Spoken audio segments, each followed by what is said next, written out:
astounded over the last number of days to see the surprise expressed by Fianna Fáil and Fine Gael about the tax avoidance measures enjoyed by the real estate investment trust. It's absolutely mind-boggling. For heaven's sake, they designed them. They sat down and worked them out.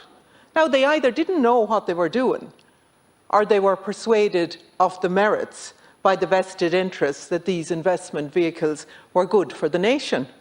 Either which way, they must own it. They must own the consequences of throwing hard-working families under the property bus of the speculators they facilitated by their fiscal policies.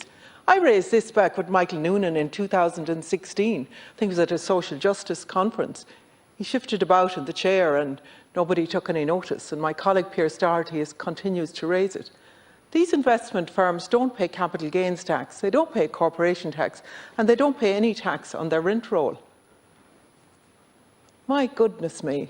And then we look at homeowners in Mayo and their houses fallen down because of the neglect of government to protect them with pyrite.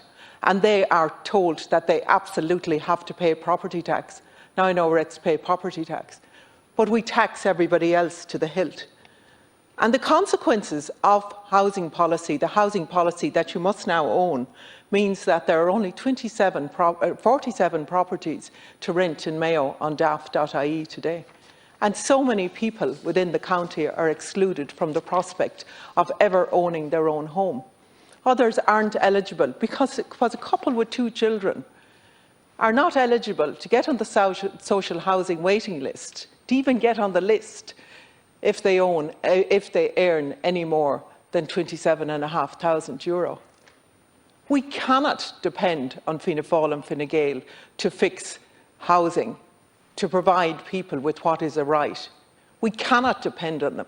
We have to get off this pathway, and that's why Sinn Féin housing policy has to be delivered, and we have to have an opportunity to do that.